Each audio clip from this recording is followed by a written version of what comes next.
Namaskar. This is Professor Raman Agarwal from Indian Institute of Finance. We have been holding a series of our webinars. We've held over 40 webinars in the last 24, 25 days, and only 2 training programs so far. And all these webinars are free of cost, many of them on different issues, on corona issues, on now we are holding on leadership. We have been holding large number of them on essence of life and other areas. And we intend to keep this going throughout the year.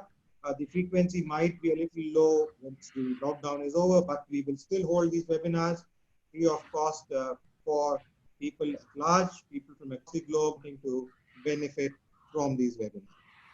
My dear friends, I am very happy today to welcome a close family friend, a person who has been associated with the family for good 15 years now. We've known her, we interacted with her, and she has visited us. We have been very happy to host her and have her at the Institute and other places as well. It's a pleasure again yet. I had the pleasure of hosting her on the 5th of May on my program on Essence of Life and Growth. We got a very multi-dimensional perspective from her.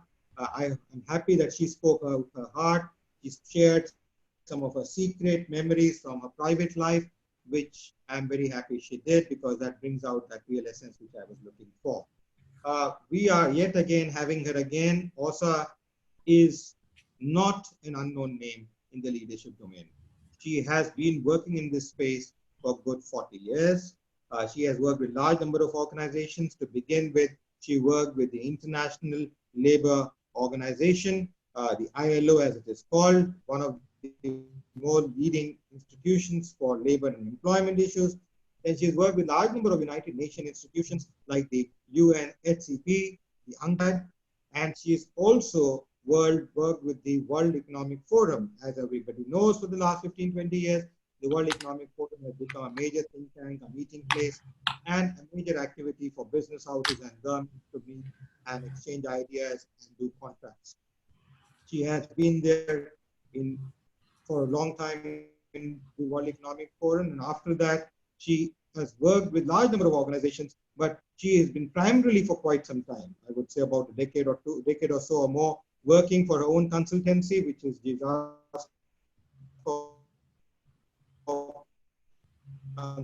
Consulting Group, AB, and she is a consultant, and through that consulting, there is not a country which she has spared, or not a country which has spared her not to come in.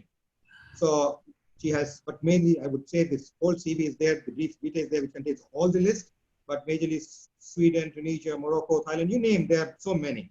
Apart from this, she has worked with Stockholm School of Economics through her consulting works, done some joint programs with them, the Swedish International Development Corporate Authority, which is one of the largest authorities in terms of development of human capital across the globe, and also in terms of other developmental activities. She's worked with large companies like ABB, Sandvik, Sweden, WesBank, South Africa, TBS, WesBank, Georgia, and then various others. Just to cut it short, she is currently heading as, apart from her consulting assignment, which she does in this firm with various countries, she is also heading as the president of the Sweden Africa Chamber, and also founder president of Global Leadership for Sustainable Development. Welcome, Asa. Thank you for being with us, sparing your time, and being with us to enlighten us. I am looking forward for this presentation, as are many people who are wanting to do. If we don't have so many people, we might have to request you to spare some time again for another webinar of the same nature, because as I said, there are over 600 participants who have registered. We have made attempts to reach them by email, by WhatsApp, as well as by SMSs, but I don't know how many of us can benefit. We have this capacity to take 1,000 people in the room, but the cyber team has restricted it to 500. So as of now, we are hopeful that maximum number of people will benefit out of your presentation today. I'm putting you in spotlight in a second, and you're ready to go for the journey. Thank you, Asa, and enlighten us now about this critical topic of leadership, authentic leadership, as we call it, through uncertain times. something which every one of us, including me, I'm looking for learning forward from. Over to you all.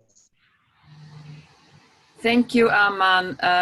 First of all, allow me to thank you for taking this initiative one more time. I've very much enjoyed the webinars I have been participating in, and I'm very much enjoying the discussions we had 2 days ago on essence of life and growth. It's interesting how this crisis actually in one way locks down countries and makes us become very far away from each other. But on the other hand, it brings us together. I don't know how many countries we have people from today, but I spend my days talking to people I haven't spoken to for a long time in Asia, in Latin America, in Africa. So as I said the other day, I think we have a lot of learning to bring out of this experience. Now, today's topic is, the $1 million question: how do I lead my organization through the crisis or through any crisis? And together with the group, I'd like to touch upon a few things to think about. I also want to give an overview of what I actually do in my work. So now I'm in charge of the slides, I understand. And then I will do this. So first of all, in my trainings, in the work I do, one of the things I do is to help leaders identify their own, what drives them. And so I spend some time myself exploring why I do what I do. And to make it very, very short in 3 words, what drives me is to unleash authentic leadership. Now, what do I mean by unleashing? I saw that somebody was cheating and putting a question already in the WhatsApp group. And I think that's wonderful, because the question was, are you born a leader, or can you actually become a leader through practice and training? I believe that we all are born leaders. We are all leaders. We lead ourselves, we lead our environment in one way or the other. Everyone who has a child knows that we are leading those children. So my job is basically to help people discover and develop the leadership, the capacities that they already have within them. What do I mean by authentic? I'll come back to that just now. And when it comes to what do I mean by leadership, the word itself, there are all these fancy words, what is leadership and what is management? So let me ask you, the people who are in this group, I don't know how many you are out there. Aman is saying that it's almost 600 people. Please, in 1 or 2 words, write in the WhatsApp group what you think leadership and management are. What is the difference between management and leadership? Or is it perhaps the same thing? So please take up your phone and write that in the WhatsApp group. And meanwhile, I will continue the introduction. Now, in my work, I have had the opportunity to meet some amazing people. And some of them are in these pictures here. We have Nelson Mandela, we have Kofi Annan, we have the former foreign minister of Sweden, who was also leading when Sweden was in the, what do you call it, the Security Council. Dalai Lama, Yamini Agarwal and I met, I think, 10 years ago now, and or 11 even, and that was a wonderful experience. And there's another person I want to especially mention now that we are, that you are in so many Indians here, and that is Vimal Mahendru, another very dear friend that I have been able to work with throughout the years. And one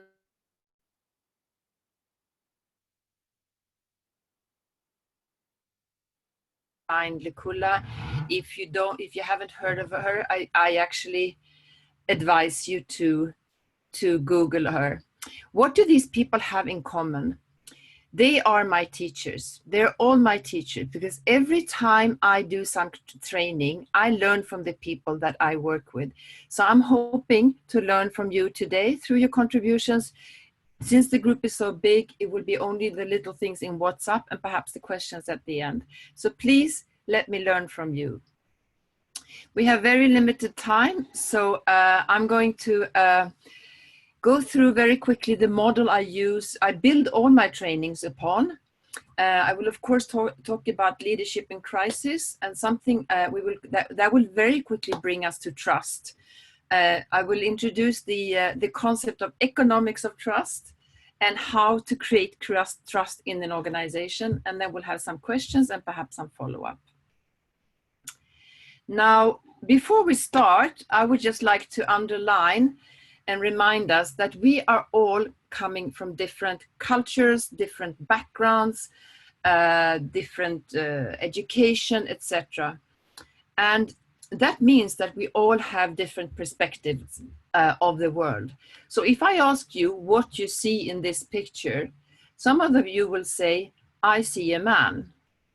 Other people will say, I see a woman. And a few of you may actually say, I see both a man and a woman. This doesn't mean that the right thing to see is a man, or the right thing to see is a woman, or the right thing to see is both of them. Hopefully, I can make you learn how to keep two ideas in your head at the same time. And by the end of this session, we will all be able to see both a man and a woman. Now, that's a bold promise from my side. Now, let's come to the question I asked you. So let me hand over to you, Aman, and just have a quick look in the WhatsApp group and mention some of the things that people have been saying about difference between leadership and management. So in the two WhatsApp groups, I have actually about 300 people so far. And the responses which I've got so far is about 3 of them. One says, able motivate others, someone who's able to motivate others. The other response is, help others to achieve their goals or solve a common problem. And the third one which has come is one who leads. Yes, excellent. Did anyone say anything in any of the groups about the difference between leadership and management? No, I only have 2 mobiles and I can only see 2 groups at one time. Okay. I've got some more. There is some Dr. Bula Mabel, I don't know from where. The person has said leadership involves motivation, influence, inspiring, but management in paused call. I don't know what the full form. Then there is some Meenal Wag who has said management manages and administer. The previous ones were said by Kalpana Panagrahi and Milan Ward. Then there is Suzanne David who has said leading is leadership, managing is management. Another one comes from Meenal Wagad is it's management managers and administrators. Management is managers and administrators. So this is so far. If they come forth, then I'll let you know what else comes in. That's fine. Thank you very much. I think we all have this. I think I hear that most of us have the same perspective of the difference between leadership and management, where they say that the leaders they motivate, and whereas the managers they approve. The leaders they work with goals, and the managers they work with tasks. And the leaders, you could actually say that a manager has to work with, make sure that people do the things right. Whereas the leaders have to ensure that we do the right things. A friend of mine who was managing the UN complex, it's called the resident coordinator of the UN in a country in Africa. She told me, Asa, you must remember that anybody can become a good manager, but good leaders are very rare. So it's harder work to develop as a leader because you have to work much more with yourself as an individual, whereas as a manager, it's more about learning particular skills or tasks. So, in any case, yeah? Yes, the person, Dr. Duhail Mabel, had said leadership involves motivating, influencing, and inspiring, but management is postcode. Postcode meaning an acronym which means planning, organizing, staffing, directing, coordinating, reporting, and budgeting, according to Luther Gulick. So that's what he or she, wanted to say. And there's another one. Excellent. Yes. Excellent, very good. So having said that, I claim that leadership eats management for breakfast. Now, just a few words about the training I do. I sometimes call it escape. I sometimes call it expedition. But I usually, when I don't need to do training online like this, I try to take people out of their normal comfort zone, the busy cities where everybody's, busy going home in the evenings, or so we try to go somewhere out in the nature where we can really find inner peace and explore our own leadership style, and it becomes a transformational leadership development. And I try to integrate the wisdom into the body and the mind. So that's why we sometimes do yoga, we sometimes do hiking, we do a lot of meditation, but of course we also do the more theoretical stuff. We work both with the conscious mind and the subconscious. So I hope that when all this is over, we will be able to meet in one of those trainings as well. Now, the model I use when it comes to leadership is inspired mainly by two of my gurus. One of them is called Peter Senge, and the other one is Robert Keegan. And it's their thinking on perspective and thinking in organizational development. So as a leader, here is the leader. On the upper half, you have what we want to influence as leaders, and on the lower half, we have the resources we have as leaders. So as a leader, you want to influence the group. You also want to influence the organization eventually. And at the end of the day, you want to have an impact on society. And all that is the outer system. Now, what are the resources, the sources of inspiration and energy we have as individuals in order to influence the group, the organization, and the society? Of course, we can learn skills, but I'm not talking about skills now. Those are more mechanical things. We have our personalities, what we do. And some of us are introverts and some of us are extroverts. And some claim that introverts make better leaders, and some claim that extroverts make better leaders. I claim that as long as you remain authentic and build on your own strengths, you will be a good leader. If you try to be somebody else, you will fail as a leader. Now, what is the deeper level of the inner system that we have as a source of energy and inspiration as a leader, beyond our personality?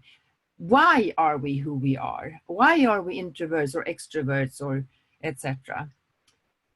It's because of the values. The values were formed within us when we were quite young, and we all have values, and all values are good.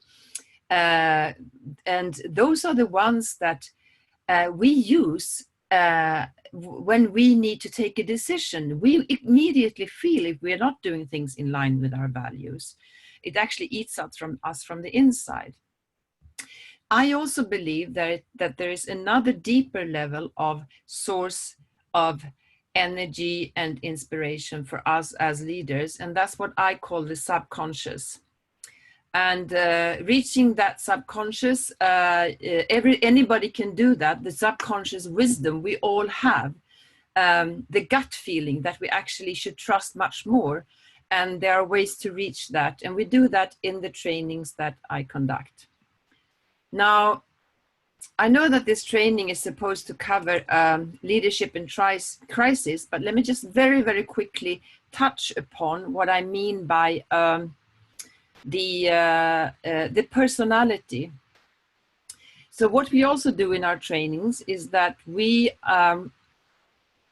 through different exercises and practices, we identify, everybody gets to identify what are my particular strengths as a leader. We all have strengths and everybody has strengths. It's just about discovering which ones they are and build upon that. And that is the green circles called core quality. Now, all of us, if we exaggerate that strength, it becomes our weakness.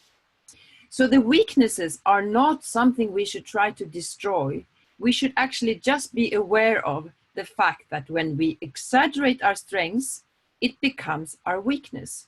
So we should manage our strengths. We should build upon them, but we should also manage them so that they don't become our weaknesses. For instance, one of my strengths is communication. Now, if I over communicate, what happens? I babble too much. Ask my husband. and he says, stop it, I've had enough.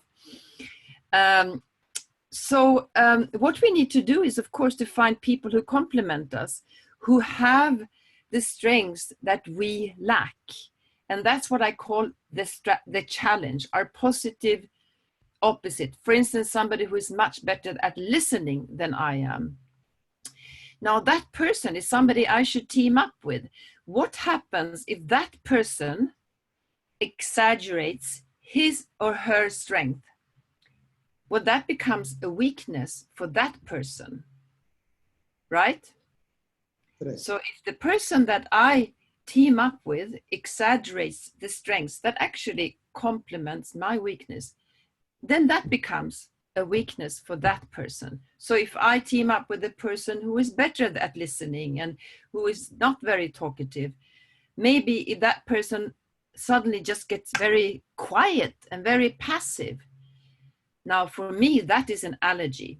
The people that annoy you the most are really the people that you have the most to learn from. So that is one of the things that we work with in the trainings I conduct. And that is quite a powerful tool that is called the core quadrant.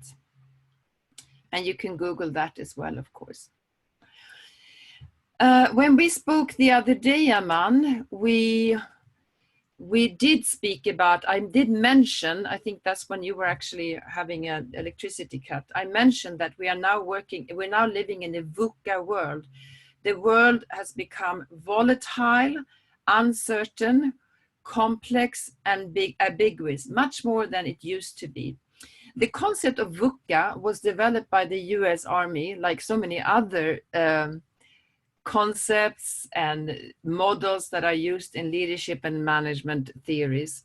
And this was developed in the 90s, in the early 90s, when the Soviet Union was, falling apart. And it had been very easy up till then for the US because there was one enemy in the world, and that was the Soviet Union.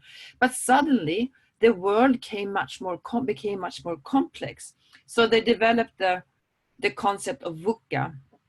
And the VUCA, of course, demands very new things from us as leaders.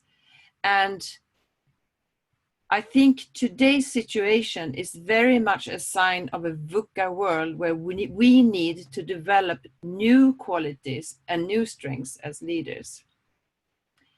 So now that we are in this situation of crisis, do we want to just sit in the boat and see it sink?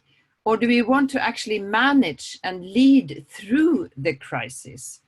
The picture is from the Zambezi River in Zimbabwe, where I did whitewater rafting. And we were not very long time in the water, but we spent a lot of time preparing for getting into that water because it's one of the most, the highest level rafts in the world, and I mean currents in the world.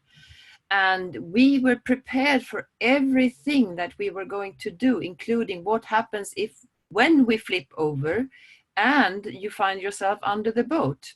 This is how you're going to feel. So with the help of preparation, we actually managed to go through that river without sinking or drowning or anything. And that's what we need to do with our organizations as well in this current river that we are in right now. I think you all have heard about Gallup. The Gallup researchers that, they do worldwide research on different issues. And one of the things they did on was what qualities do you want a leader to have in a situation of crisis? And the 4 words that came out of that Gallup's research survey was the leader needs to be compassionate, stable, hopeful, and trustworthy. And when you look at these qualities, it is basically the qualities that we would like a parent to have. Just something to reflect on. Now, the question is, how do you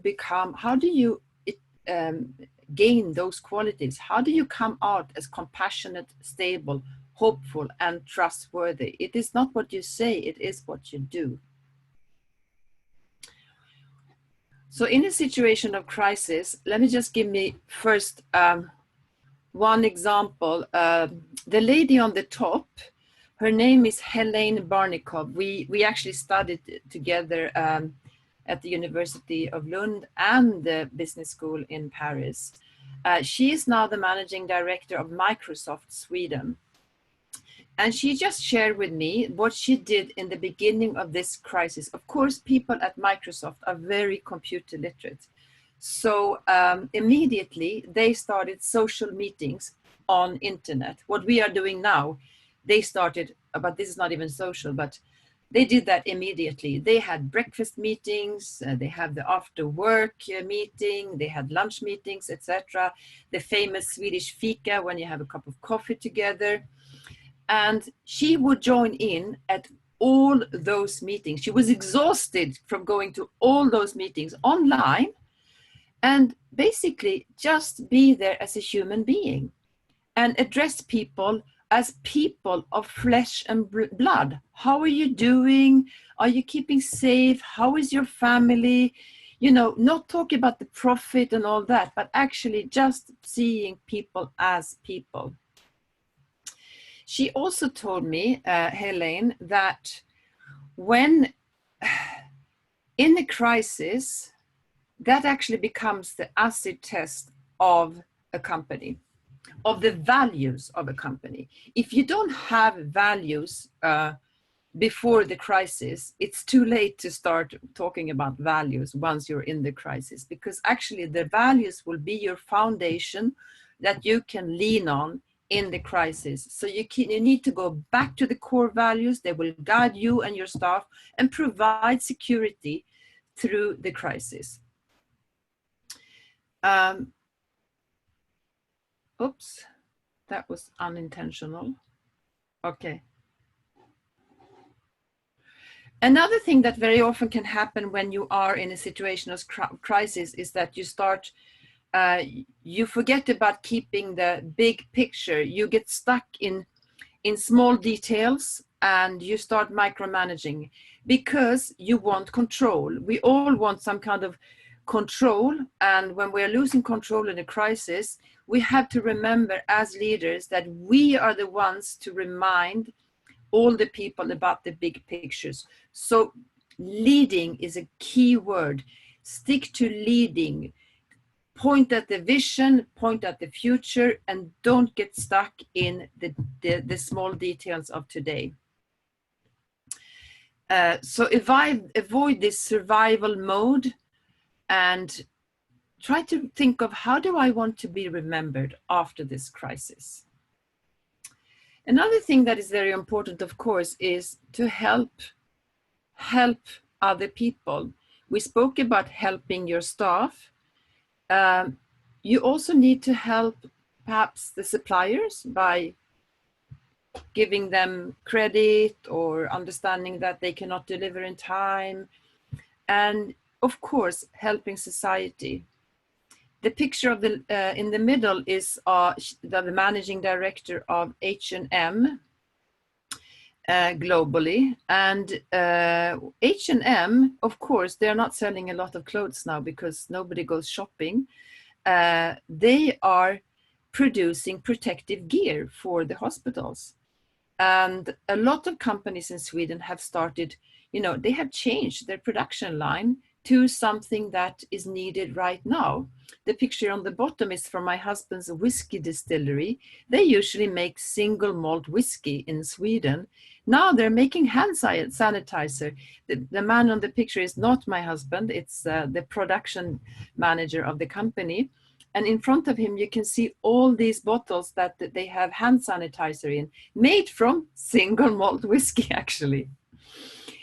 Now, in order to help other people, you must remember one extremely important thing. And I think that is the thing they tell you at the airplane. You cannot help anybody else until you have helped yourself. So you have to help yourself, and then you can help other people. So take time for yourself to whatever makes you happy and relaxed, whether it's meditation or doing sports, or you know what it is. So take care of yourselves. And then, of course, the last one, trust. Be honest, be transparent. Tell people what you know. Tell people what you don't know in a crisis. Don't pretend that you have everything under control if you don't. People will see through that, and they will lose trust in you immediately. So those are the things we can do as leaders in order to become the leaders that are required in a situation of crisis. Now let's come back to, because we keep coming back to the word trust. So let's spend some time on trust, because we all want trust in our organizations. And everybody asks me, how do we create trust in our organizations? If people trust the organization, they will do anything to make that organization look good and perform. So trust in organizations, it leads to high level of responsibility, it leads to high level of innovation, it leads to lower staff turnover. The picture on this picture, it was taken when my daughter and I climbed the Kilimanjaro last July. It's the highest mountain in Africa, and it's the highest self-standing mountain in the world. And the reason why we managed to climb that mountain was because there was a lot of trust between us, and there was a lot of trust between us and the people in that group. Otherwise, we will never, ever have made it. Now, I would like you to go back to your phones and write 2 or 3 words on your phones. What can we do as leaders to create trust in our organizations? So please go to your phone and write that so that we can build upon that just now. So Aman will read out some of the answers afterwards. Okay. Yeah, thank you. Now let me introduce you to the concept I call the economics of trust. There's actually a book about it, and I can send you the reference if you're interested. I refer a lot to that in my training, and we work a lot with the trust also. Not trusting takes time and money. So if trust is low, the speed will go down and the cost will go up. One example, remember in the old days, if you still remember when you used to take airplanes, I hardly remember what it was like any longer. It was such a long time ago now. But before 9/11 in 2001, it would take maybe 20 minutes to arrive at the airport, go through security, and basically get on the plane. Of course, we wanted to do some shopping, so we were there 1 hour before. Nowadays, it takes 2.5, 3 hours because of the security checks, the checking. So that is costly and time consuming for everyone. Same thing in the company. If you don't trust the people in the company, you have to hire supervisors, and then you have to hire a supervisor who checks on the supervisor. And you're spending your time and money on just checking. On the other hand, so we call that the trust tax. On the other hand, if the trust is high, the speed goes up and the cost is very low, and that you actually get a trust dividend. In Sweden, if I shake my hand with you and we say, let's agree, we legally have a contract. We have what we call an oral contract. Do you realize how much time and money we save by that? So high level of trust is something we want to achieve in all our organizations. Now, Aman, I would like you to read a little bit what people have. People who have responded. Okay, Suzanne David says, be a model for others. Okay. Okay. Go ahead. Okay, so then let me just talk about this survey on trust in the world. It is the data is from Eurostat and the World Value, an independent survey research organization at the University of Gothenburg in Sweden, and they have measured trust worldwide by asking people, generally speaking, would you say that most people can be trusted, or do you have to be careful with people? If you look at this chart, I hope you can see that Sweden comes out as a country where the level of trust is extremely high. And India, this is from 2014, so I don't have data later than that. I was trying to find it, but I couldn't. India is still okay, but only about half of Sweden when it comes to percent. Sweden has 60 plus and India has 30 plus. And the other countries I took in there are countries that I usually work with, Ukraine, Albania, Rwanda, Tanzania, etc. You can go on this website, you can see it yourself, the link there, and you can go on it and check other countries if you are interested. One thing that came out of this, research also, was that there's a very strong positive relationship between the level of trust and the GDP. High level of trust in a country, high GDP. Another relationship is the link is between the level of trust and income equality. So if income equality is very even, the level of trust is higher. And I think that talks for itself. If I live in a country where some people are very rich and some people are very poor, it is obvious that the people who are poor would want what the rich people have. So the level of trust will be lower. Whereas in a country like Sweden, we are basically not rich, not poor. So we're not too worried about that. Now, Aman, please share with me. Yes, there are more which have come. So there is I'm sorry if I pronounce someone's name wrongly, please ignore. Suzanne David, who has said, be a model for others, dedicated and committed. Then there's Kalpana Panigrahi, who says, be available in the time of need, can develop trust. Regards, this is her name, Dr. Kalpana Panigrahi. Then there is Meenal Vaga, which says, maintain transparency and inspiring others by doing and walking the talk. Then the third one says Venu Mahadev, who says, to build trust, you should walk the talk, never create falsehood. Then there is Meenal Vaga, who says again, stay connected. Then Ingrid Ruh, I hope I pronounce it right, says positive communication. Then there is Dr. Y. Chitra Rekha, who says, we lead the team even risk, reduce the intensity of risk to lower levels. Then there's T.A. Usha, who says, I am unable to, it's unable to download the application. Then there is Dr. Bilu Mabel, who says, let our life mean a message for others, followers. This will help us to build trust. Dr. S. Melubura from Lady Doe College, Madurai, Tamil Nadu. Excellent. Thank you very much. Those are very good contributions. And I heard walk the talk several times, and I also heard communication. So let's go, we will come back to that. So the ABC stands for attitude, behavior, and communication, of course. And let's start with attitude. first of all, it's important to realize that, to recognize that building trust takes a lot of time. It takes hard work. It must be earned.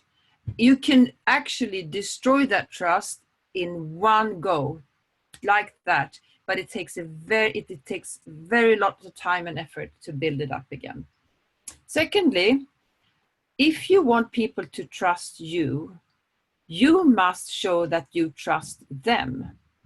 So if you are micromanaging your employees, for instance, they feel that you are not trusting them. Do you think they will trust you? Of course not. And in order to trust other people, you must also start with yourself, trusting yourself. Thirdly, if you are open, you will invite other people to trust you. If I come up to people and say, you must trust me now, they will not trust me. But I think what I did the other day when we had that session on essence of life and growth, I opened up and I shared things that were quite delicate about myself. And I trusted people that they will not abuse that vulnerability. And they could have done in the questions, but nobody did. Actually, they started trusting me. And this is what dogs do when they want trust. When a dog wants trust, they will show this part of their body and show themselves vulnerable. Then nobody will attack them. So those are the things, three key things when it comes to attitude that I wanted to mention. When it comes to behavior, we all say that it's important to give feedback and you should sandwich and you should give positive feedback, etc. Now, if you only say that, oh, you're doing a great job and he's doing a great job and she's doing a great job and everybody's doing a great job, and I'm here working very, very hard to do the great job and I see other people who don't do it, I will actually lose trust in you. So make people accountable. It doesn't mean that you need to punish them. You can actually say, listen, we can learn from this mistake, but make people accountable and give them honest feedback. I know when I have made a mistake, if my boss will say, yeah, but you know, it wasn't that bad, you didn't make a mistake. Yeah, I did. And if you don't do that, you will lose trust in them. Secondly, and this is what somebody said, walk the talk. If you want people to be, friendly in the office, be friendly with them.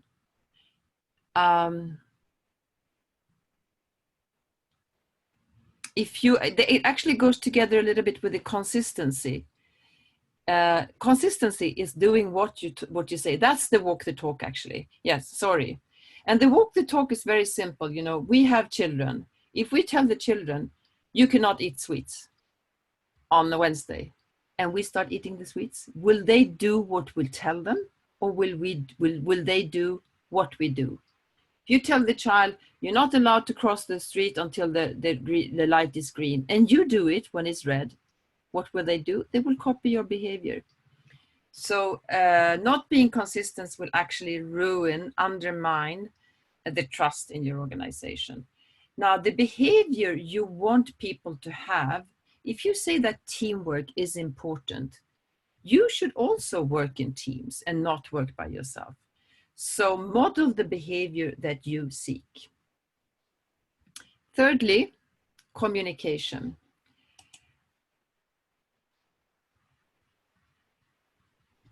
First of all, we can never over-communicate in an organization. I have never heard anybody say, my boss is nice, but he gives us too much information. We can never over-communicate. I'm going to say it again. We can never over-communicate.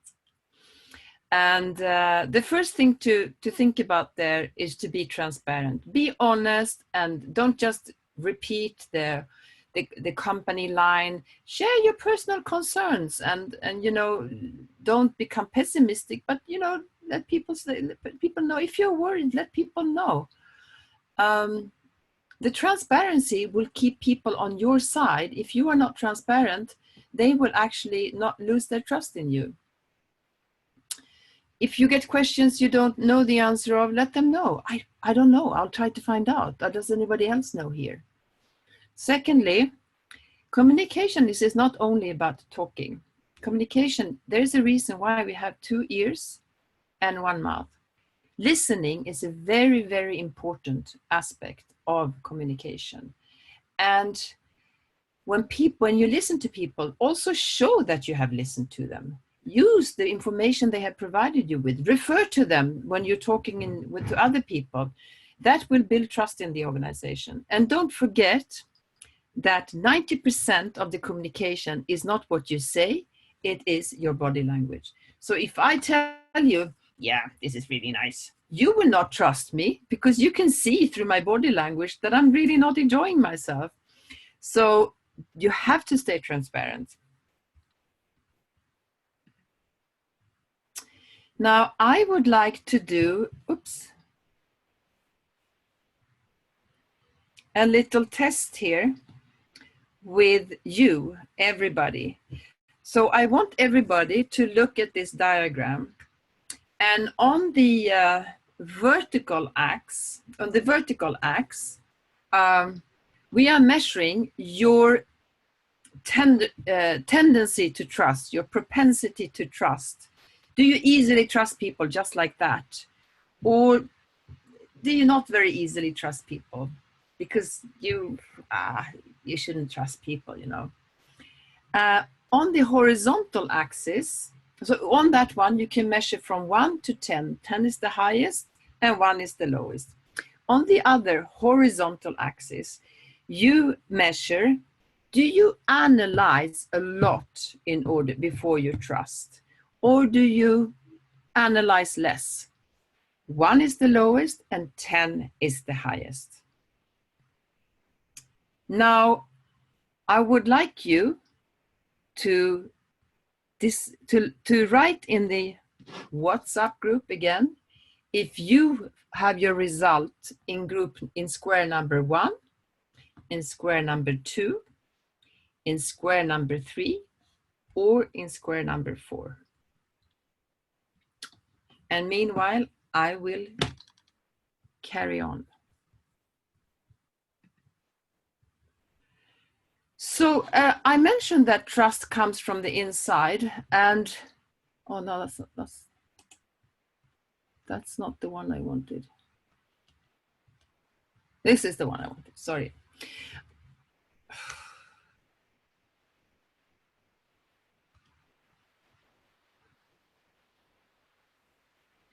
I don't know why it's doing this. There are 2 other responses previously when you had asked. Let me read them and then I'll read the other one responses come for this one. One is that one is a good listener, also builds trust. And then the other one is being straight from Sumi. Being straightforward, no secrecy, reduce communication gap, and eye contact is very important. And then should I add the answers for this box, the square box you asked for? Yeah, the boxes we can say, yeah, maybe we should get to the boxes now because I'm not, what I want to say, there's something happening with my computer here, but what I want to say here is that there are, and we talk a lot about that in my training, is this picture, this one, that for some reason doesn't want to stay on, is that there are various waves of trust. It starts with the trust in yourself. And the second wave is the wave of trust in relationship. And the third one is the trust in the organization. And the fourth one in the market. And the fifth one on the societal level. And it all starts with yourself and it ripples out to the other levels. So let's go back to the number, the squares now. What did you have, Aman, there on the squares? Yes, so I have about 6-7 responses, so which are Dr. V. Venu Madhav says number 3, Chumi says number 4, Kartika says number 4, Dr. V. Venu Madhav says square number 3, it's there before, Suzanne David says number 2, Ingrid Gibbs says number 3, Dr. Y. Chitra Rekha says number 3, Dr. CK, I don't know what his full form, says number 3, then Meenal Vaga says number 3. Okay, thank you. And I think everybody else who didn't send in their answers, that's fine, but just be honest to yourself, because this is for you. Fortunately, my life is not so boring that I took notes of who says what here.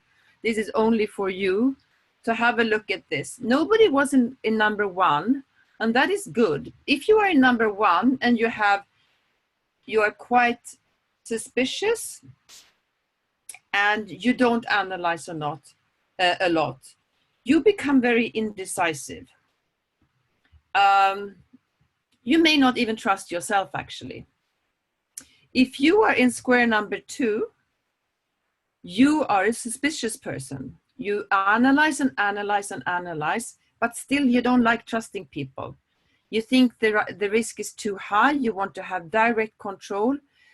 This is people who have very big problems delegating, and that is a very dangerous quality if you are leading other people, because there's a high level of distrust. You need to work on your ability to trust people, propensity to trust. If you are in group number 3, you may actually, people may actually use you because they may use you because you are naive.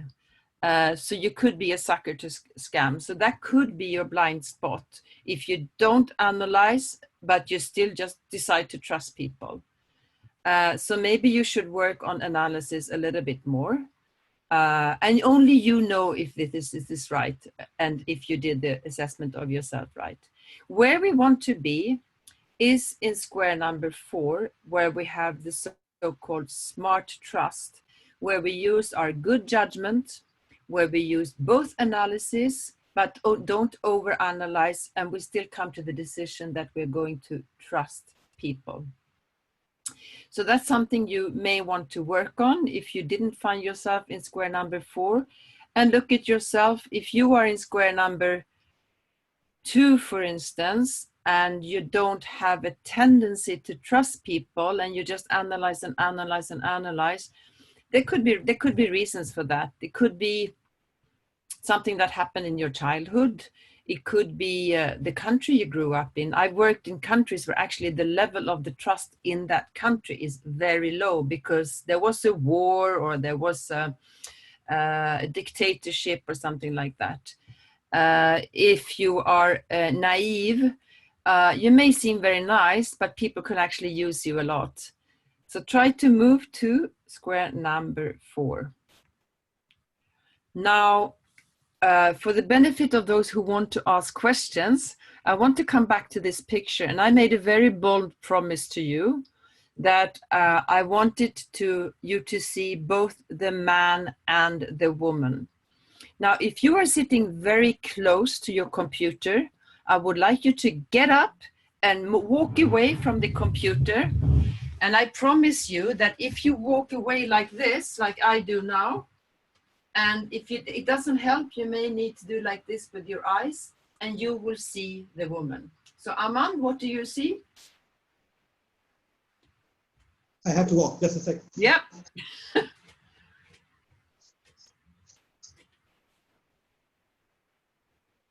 And maybe you need to do like this. Do you see the woman now? Yes. Yeah? You saw, which woman was it?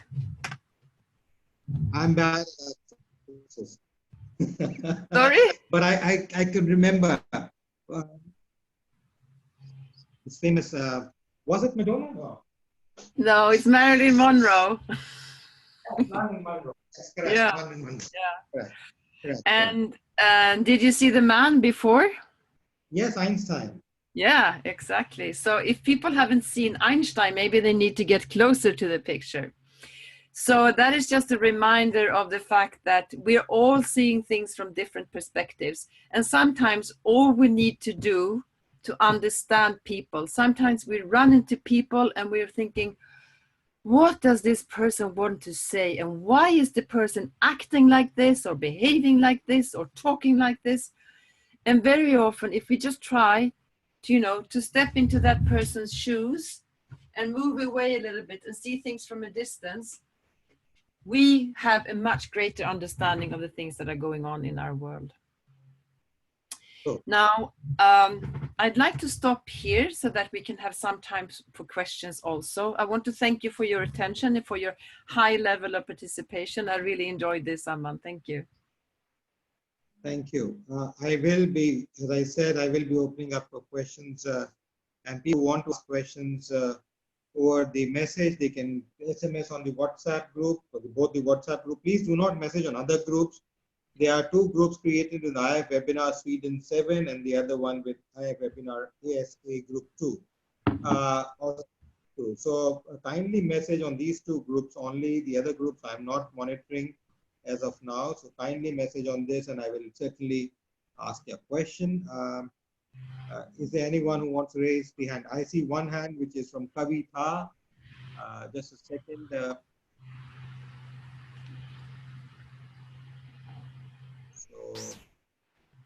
As I said, I would like to ask them to open their videos first. So please kindly open your videos and then we open your audios. Kavita, kindly please open your yes.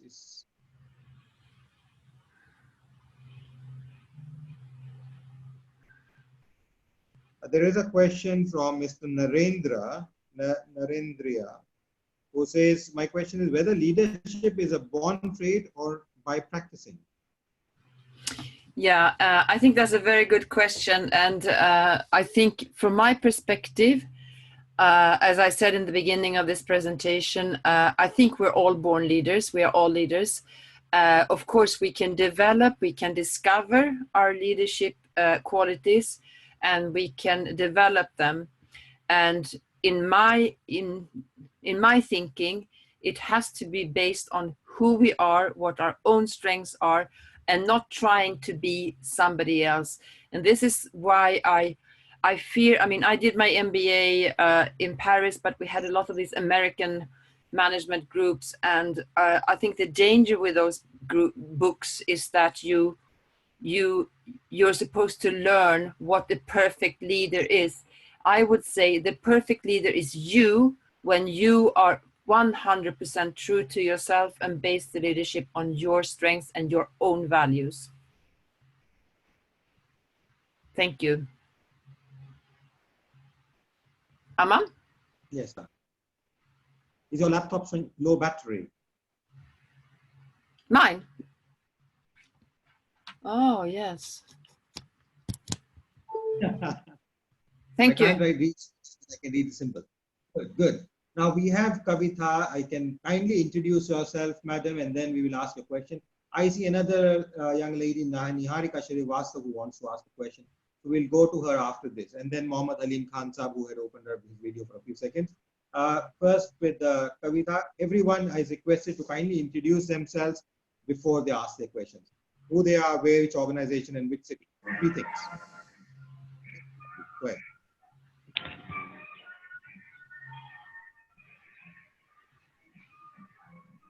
Please go ahead.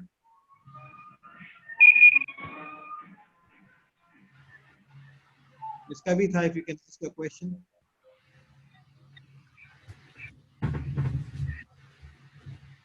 Okay, we go to Ms. Niharika Shrivastava. Yes, sir. Yes, sir, I am here. Niharika.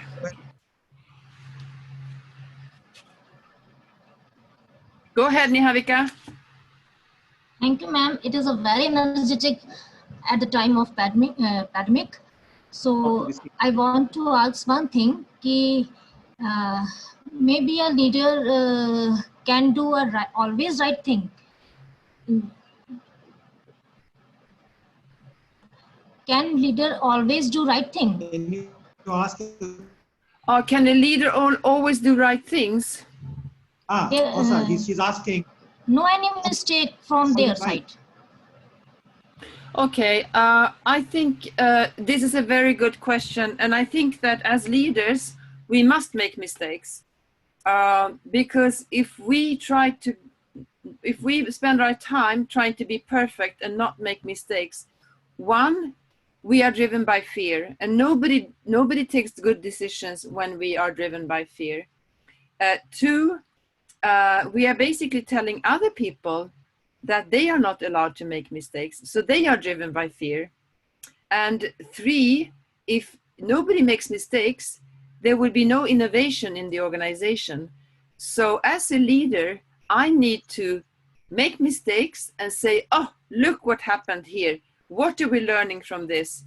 I remember once I was actually purposely, just to make that point, doing that when we had a big seminar in a country called Georgia in Eastern Europe, and I had invited ministers and so on for this session on the economic development in Georgia at that time. And I had emailed them prior to this seminar from Sweden and saying, how to prepare for the seminar and everything. And when we were about to start, the minister came up to me and said, but I know nothing about Tanzania. So what I had done is I had recycled an email when I had done the same thing in Tanzania.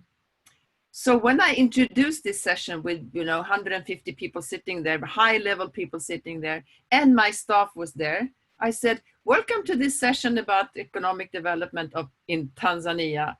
That was basically what I wrote to the minister. So I told them the whole story, and I said, fortunately, this guy knows his stuff, so he was still talking about the economic development in Georgia.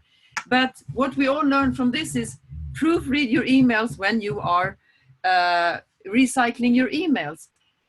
And of course, what I'm telling everybody there is, it's okay to make mistakes. Everybody makes mistakes. As long as you do something, it's much better to make a little mistake than being paralyzed by the fear of making mistakes. So I hope that answers your question, Niharika. Yes, I will be unmuting the rest of them. Just a second. Also, if you don't mind, can you put your presentation off so that we can have you on the main screen then, if you don't need it anymore. No problem. So what do I do now? Just, I'm stopping your screen sharing. Yeah. Then you go to...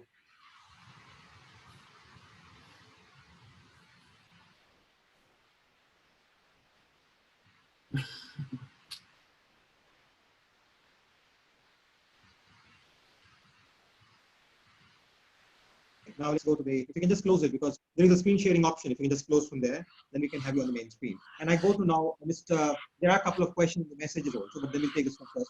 Mr. Venu, if you can please kindly introduce yourself as to where you are from, which city and which organization.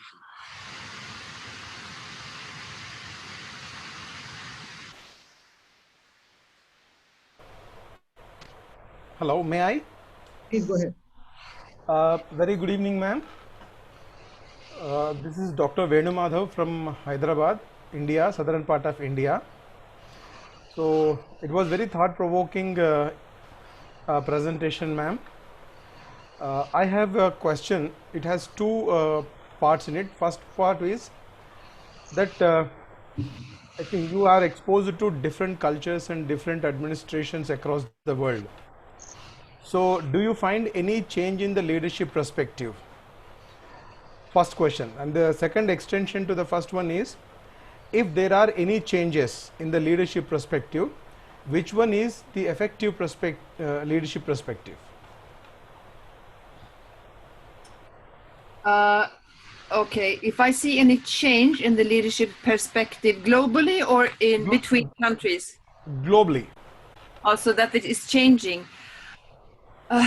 I think in general, I mean, first of all, let me share with you that I worked in 55 different countries, and I very often get the question, what is the biggest difference between leaders in Africa and leaders in Asia, or leaders in Eastern Europe, or leaders in Sweden? And I think my answer to that is that they have much more in common that is making them different. We are all human beings, and we are driven by the same the same things.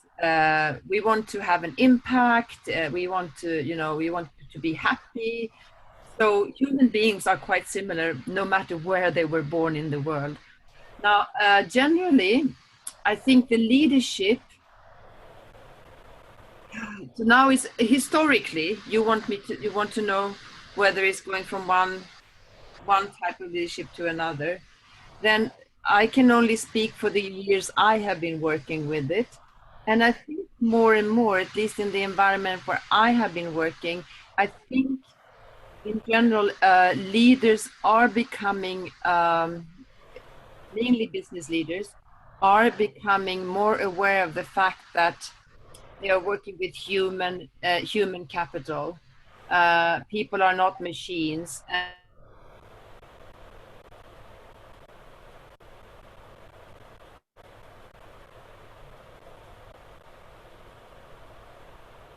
In this country or that country who is leading, I think in general they come to the point where they need to use their values. They need to come back down to their values and apply what I call values-based leadership.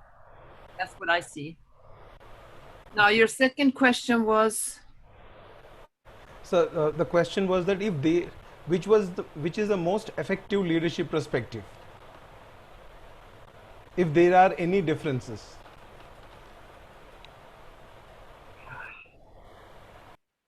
It's a good question.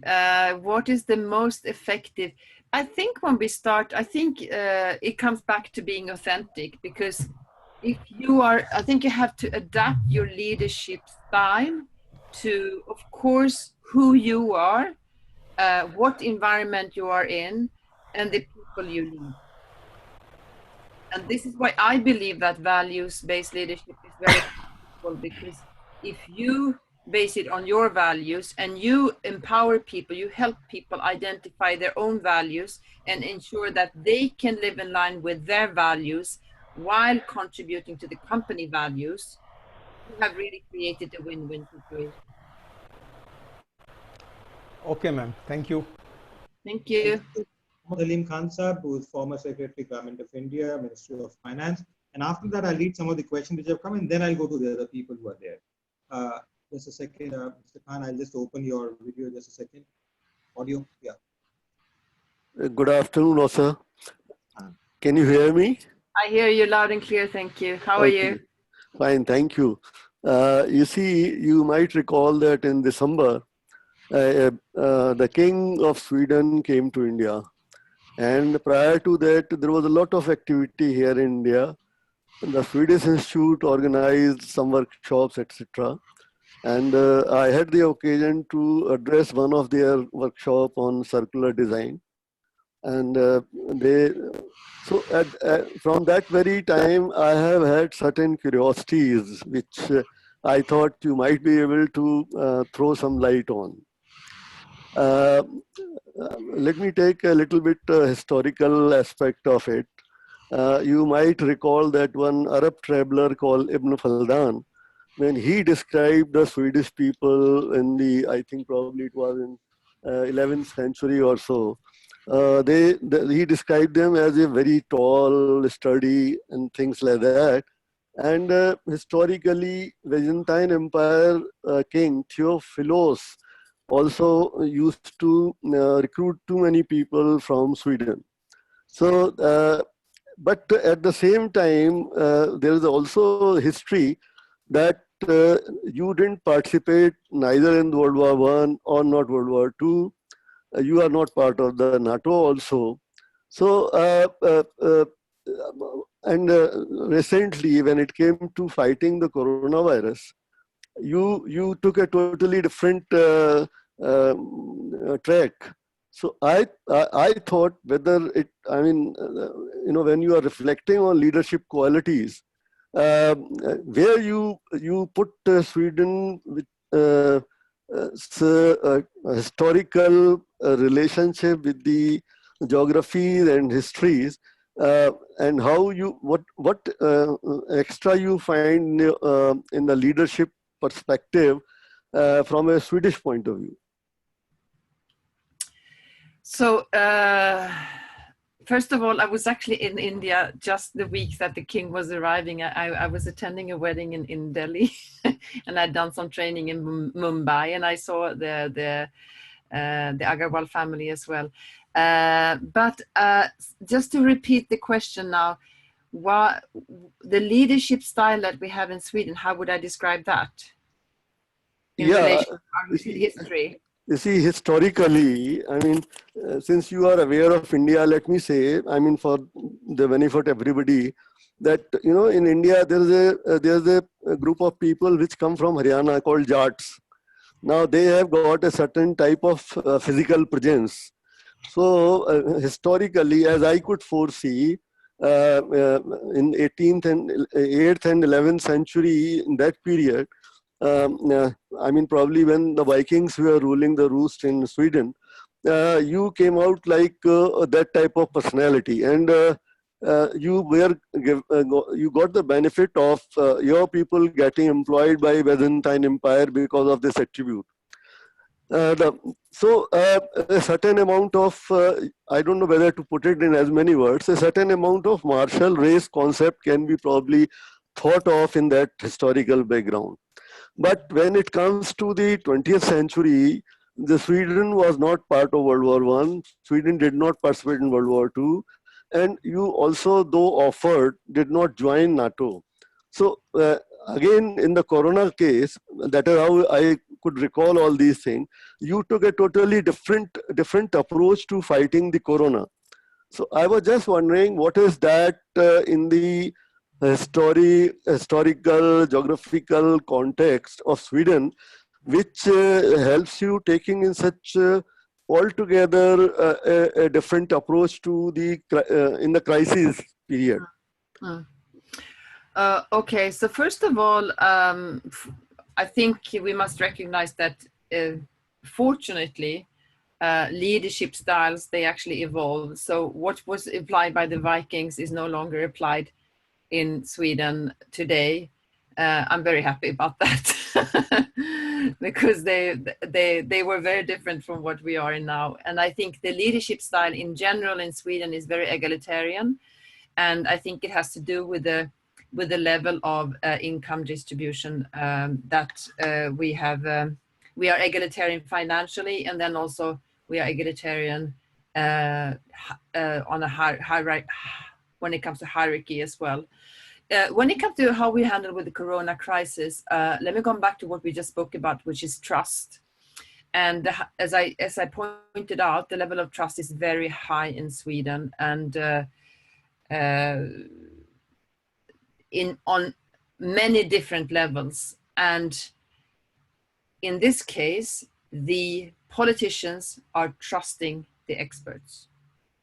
And the experts are saying, you don't need to lock people down, but you need to tell them to be careful. Now, the politicians trust the people.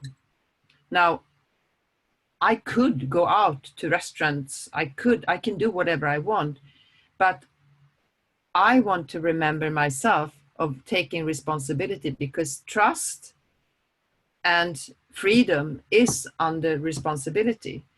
So people in Sweden are, they deserve that trust. We don't go to restaurants. We don't, some people do, but the majority of us are really being careful and listening to all the advice so that we don't get the virus. I haven't had it myself, at least not that I know of, although I move around freely, completely freely. I'm not afraid of having it. I'm afraid of spreading it to other people. So that's where the trust, the high level of trust, I think is a more important aspect when it comes to how we deal with the Corona crisis than what the Vikings did. But maybe I'm missing out on something. I'm just giving you a personal analysis now. And I'm actually surprised that Norway is not doing what we do, because they also have a very high level of trust. Yes. But they've had a lockdown. So, but I can't explain why they didn't do it this way. So I really wish you all the best as far as the Corona is concerned. But can I put another curiosity of mine with you? Please. Can I ask something? Yeah. Okay. So I mean, the Alfred Nobel created a lot of money, and then he created this this Nobel Prize. And if I hope I am factually correct. It happened because his some brother died, and people thought that he has died, and there were obituaries that he made his money like this and that. I mean, I'm quoting the book by the prize by Daniel Ergin. So now, so does it mean that the Swedish people are very conscious of the legacy they leave behind? That's an interesting question. I wouldn't say that that's only in Sweden that people in Sweden are concerned about the legacy. I think I've seen that in many countries that people think about the legacy, but maybe not in this. They may not express it in the same way that, for instance, Alfred Nobel did.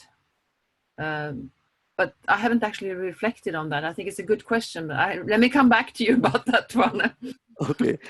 Thank you. It was a good interaction, and I really enjoyed your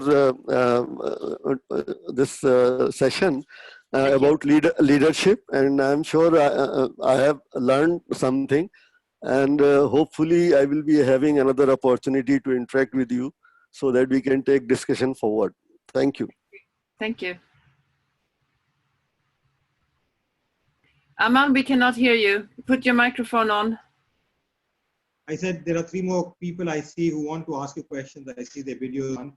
But before that, I have 3-4 questions in the WhatsApp group, and if you can consider them.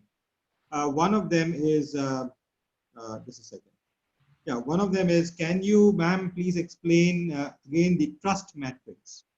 This is from Kalpana Panigrahi, the trust matrix you shared.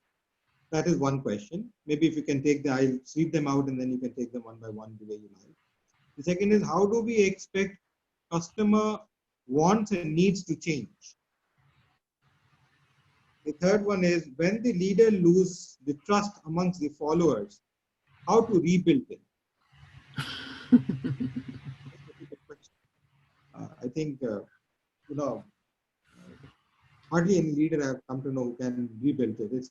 It's natural that while one tries to lead, he has to expect criticism too.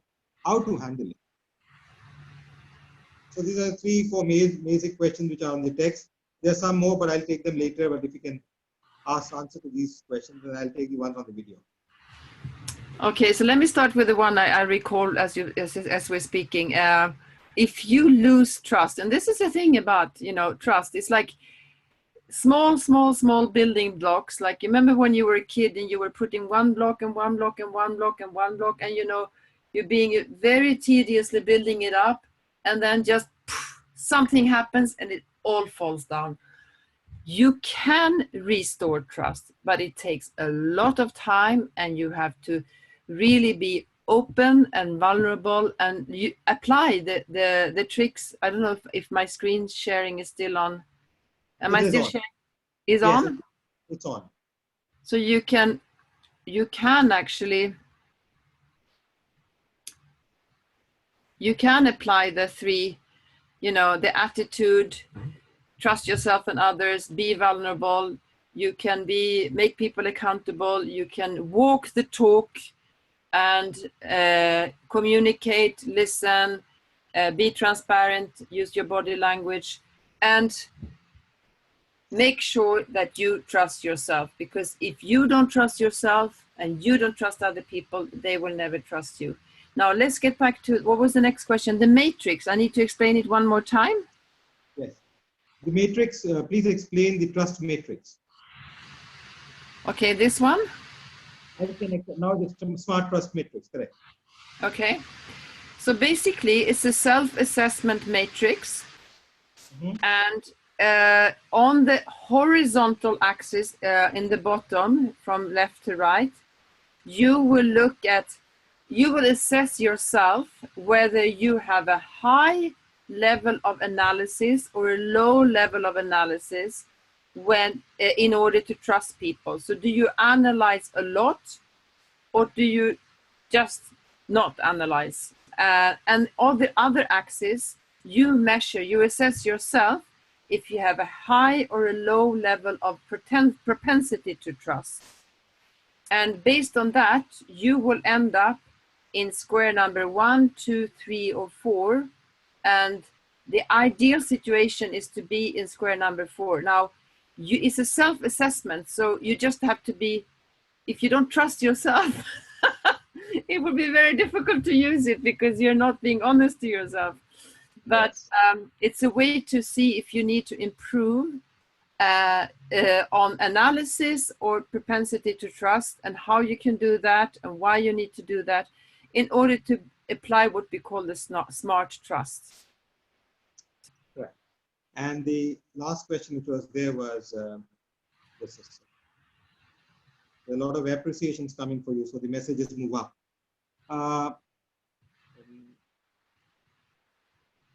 Yes, in natural, that while one tries to lead, and he's a leader, he has to accept criticism. How does he handle it? How does he handle it? I think we spoke about, the importance to listen, and to listen and learn. And if you are not inviting for criticism, if you are inviting people for criticism and inviting them for feedback, you may be able to get that at a very early stage, so you can correct it before it becomes a big problem. If you try to push it back, you will basically create a revolution where everybody will come screaming at you, this is not okay. So I think the openness is extremely important, and the interest in hearing what you can improve. I think the problem with for leaders is that they very seldom get that. They only get it when people leave the company, if they have the opportunity to leave the company. And the good ones leave. The good ones always leave first. So I think we need to invite for criticism. We need to thank people when we get criticism, and we need to perhaps, if we, depending on the organization you're in and on who you are, you may actually have meetings individually with your staff and say, how can I help be a better leader for you? Because those people have a lot of information to give you. So, no, I fully agree. In fact, whenever I address, I don't consider myself as a leader, but whenever I interact or do, I always tell people to tell me what I'm missing on, because it's important for me to look at what I'm missing on than what I have. Most of the things I know what I have, but then I don't know what I'm missing on and what I should have for tomorrow. Now I'll request Mr. Kishore Kulkarni, who's waiting patiently for quite some time, to ask the question. Yeah, good evening, sir. Good evening, ma'am. Please introduce yourself, yeah. where you are, and then your name we have, then ask the question. Yeah, my name is Kishore Kulkarni, and I'm principal of one of the school. My question is that sometimes getting things done is very difficult. So leader has to be sometimes lenient, and to get things done, if he becomes boss, then it is sometimes very easy to get things done. So is it necessary that leader has to become boss sometimes to get things done? I see what you're trying to say here, and I think that it all depends on the situations. Sometimes we just, but I think you answered the question yourself. And sometimes I get frustrated myself, thinking, oh, it's much easier if I just do it myself. I think one of the qualities we need as leaders is to always think long term, and in the long run, whether the person is doing it exactly the way you want them to do it or not, it's always better if somebody else does it. If you have children, you know this very, very well, because if you do everything for your child, the day you open the door for the child to move out, the child wouldn't even know how to walk, basically. So you let them fall, you let them make mistakes, you let them come and cry for you. So show direction, provide support, but try to restrain yourself from doing things for people. But I know that is sometimes difficult. Yeah.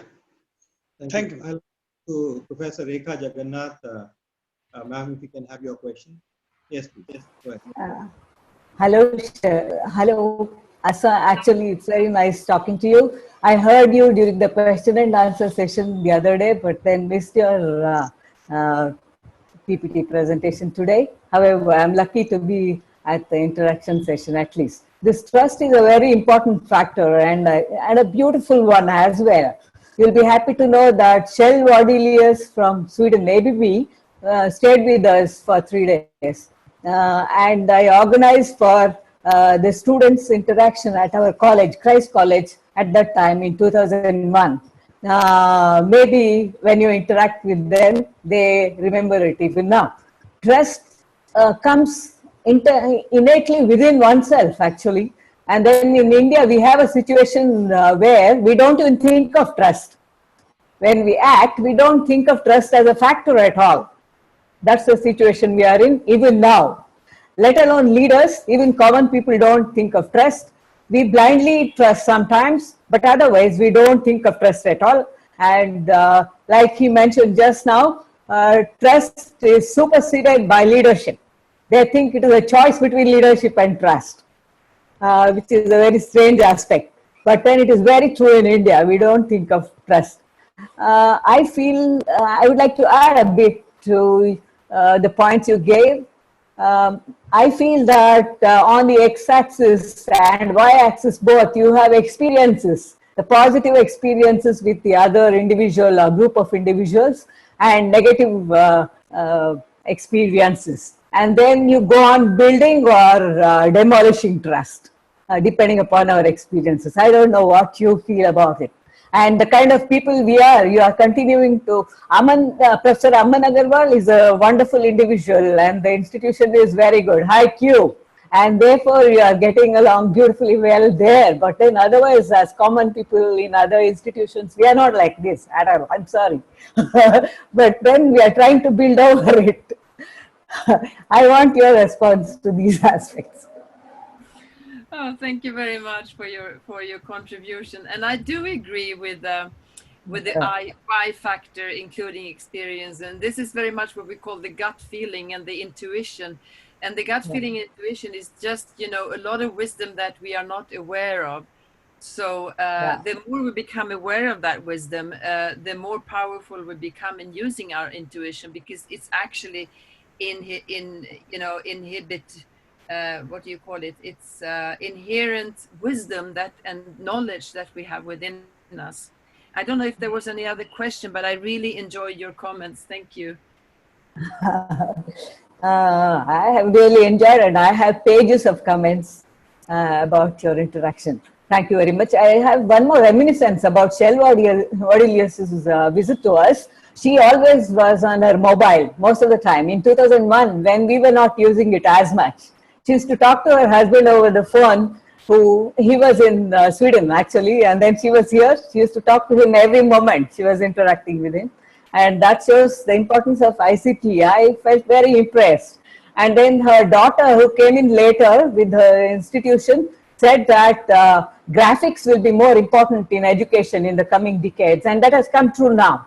She was a young girl in her 20s, but then she made this prediction. She said she's studying that, which are very predictive things for me, and I feel they are important. Developed countries' education is like that. And then Kjell Wardelius had adopted 3 children, and one child was with her growing up below 5, and then she had funded 2-3 more children's education in India.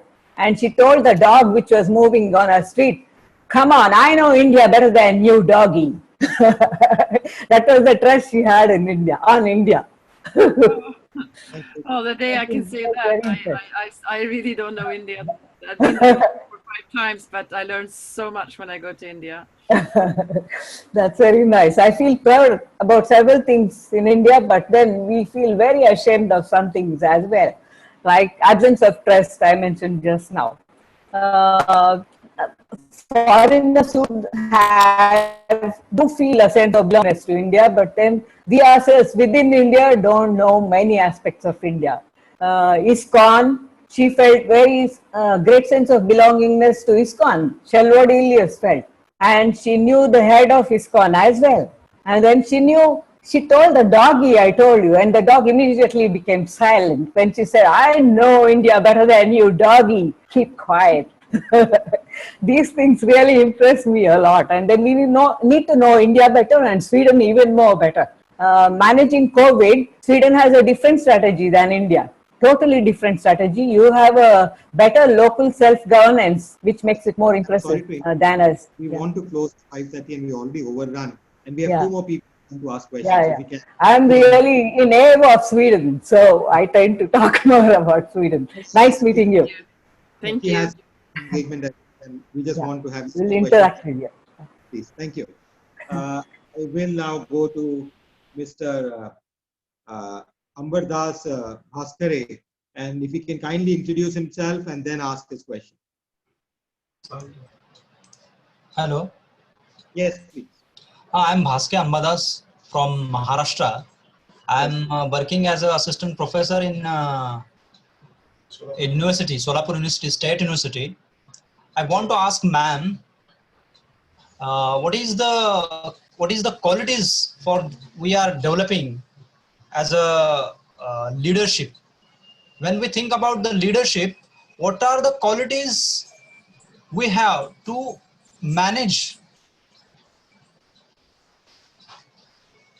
Yeah. To manage. Let me help with that. Let me help you with that. The question is, what qualities do we need? You see, the question which had come up, are you a born leader or you can be one? So if you're a leader who can be one, what are those qualities which one should look upon or build upon to become a leader? Thank you. Welcome.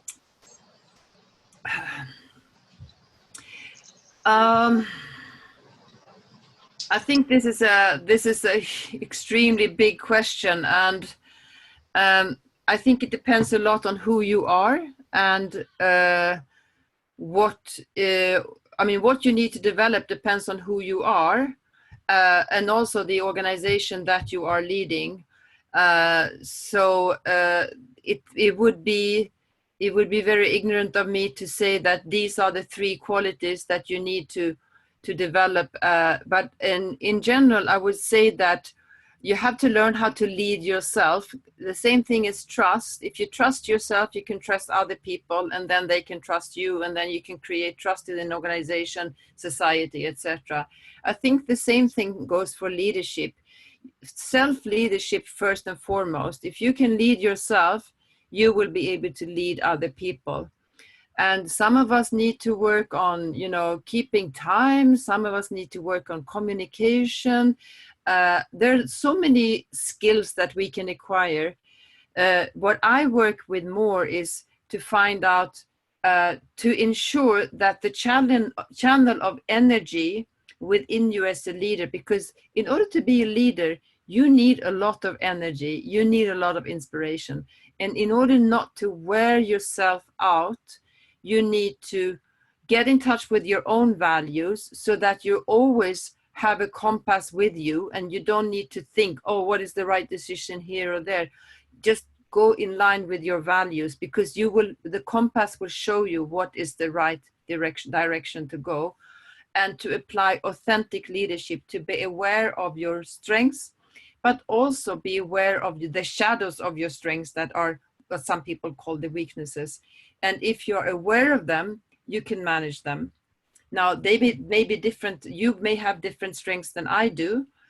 So you need to develop other things than I do. But also you need to team up with people who have the strengths that you lack. And so do I. And recognize that you need those people, even if they really annoy you sometimes. So yeah, that would be my short answer to your question.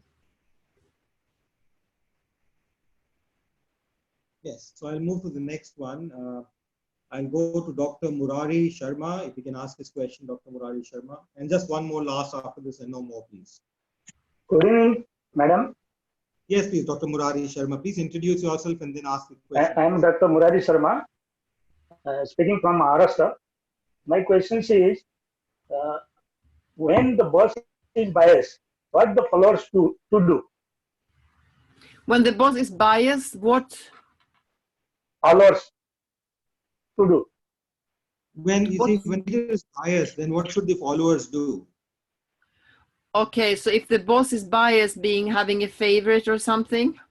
Yes, if they have favoritisms and they prefer or they become, they get influenced by some groups or some ideas, like then what should they do? Followers, what should they do? Not the leaders here. What should the followers do? I mean, it depends in what, it depends on in which way the boss is biased, but if the boss is not being honest or, pretending not to be biased, but being biased, I think people will lose trust in you. What they should do, what they can do, but they should reflect that and give that boss a feedback that this is what we see. Now, I think that's my simple answer to that. I would like to say leave the organization, but they may not even need to leave the organization. They can, if you are close to the boss, you can say, this is happening, and I think actually at the end of the day, this is not good for the organization, and you should really consider reevaluating what you're doing. That would be my answer. Are you happy with that answer? I don't really know what you say. What should the people do? Yes, Dr. Murari, does that help you? Does it satisfy you? Yes, I collect your answer. Yes. What would you do? Therefore, I ask you. So you're not the boss here. We have this last gentleman who wanted to ask. He put his video on, so we'll take his question and then we'll end the session for today, if you permit, Asa. Mr. Gantha Devadas. I'm sorry if I pronounce your names wrong. Please don't mind. I'm sorry. I can't pronounce every name right. I have my own tallies. Please introduce yourself and then please ask your question, sir. Ma'am, my name is Gantha Devadas, Dr. Gantha Devadas from Hyderabad, ma'am. I'm working in one of the private organizations. You're on echo. The sound is going around and around. Maybe you can turn down your... 1 second. Speaker and then maybe ask the question. Yeah. Ma'am, can you give certain suggestions for middle leadership? Middle leadership means in case of the head of the department, we are supposed to satisfy principal, we are supposed to satisfy faculty also. We are supposed to give good respect to the emotions of the subordinates. We have to complete the tasks of the principal also. In such a case, middle management getting certain problems. Can you give certain suggestions, ma'am? Okay, you're still on echo, but I think I heard something about having various stakeholders and being squeezed in the middle as a leader because there's so many people you need to satisfy. Yes, and what is the solution to that? Yes, ma'am. Yeah. Yes, absolutely. Okay.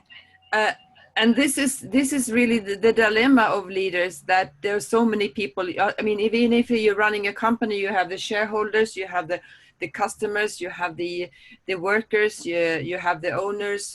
Yes, I spoke about those. You have the competition, the government, etc.